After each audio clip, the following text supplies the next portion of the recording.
Kita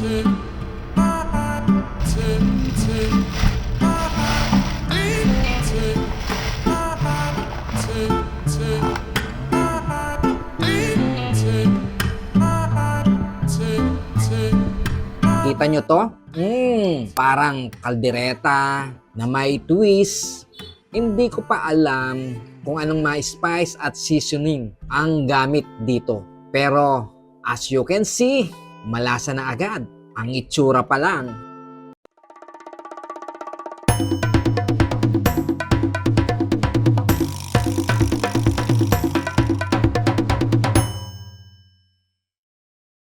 Hi guys! Magandang araw and welcome back sa aking munting channel. For today episodes, hindi tayo magluluto pero kakain pa rin tayo. This time, may natanggap tayo mula sa ating kaibigan malapit dito, kalderetang itik. And I'm low-key curious kung anong klaseng flavor ang hatid ng itik na kaldereta. So, tara, samahan nyo ko. Akong tikman to. At sa tingin nyo, papasa ba sa aking panlasa? Kita nyo to. Parang kaldereta na may twist.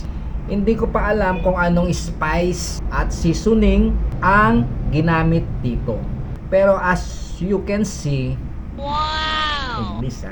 Malasa na agad. Ang itsura pa lang. Parang ang perfect ng sauce, malasang malasa. Sana hindi malansa. Okay. It's time to first bite. Let's see kung anong klaseng trip ng itik na to.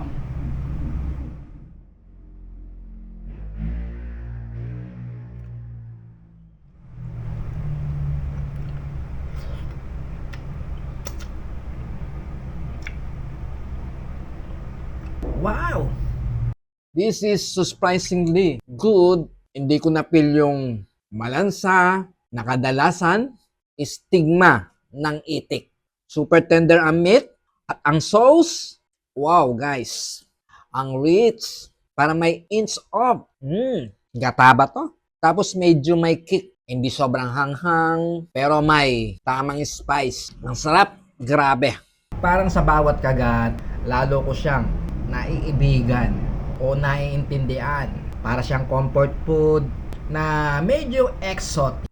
Hindi ko lang sure kung yung hindi pa nakakain ng itik, baka magka-hesitation, pero trust me, hindi nyo ma-feel na kakaibang bird yung kinakain mo.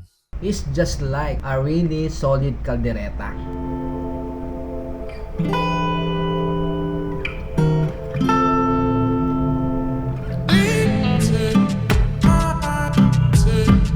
Kung mahilig kayo sa mga unique na food combos tapos gusto ninyo mag-step up ng konti from the usual beef kaldereta, I highly recommended.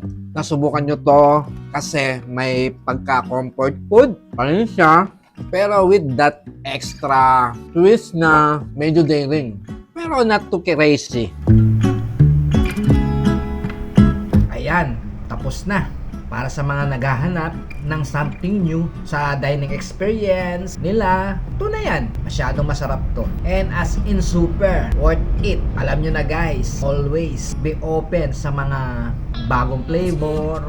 Pagtapos na, gahanap kayo ng mga ganitong klaseng pagkain. Perfect pa siya. No match sa mga friends, kahit sa mga mas adventurous sa foods.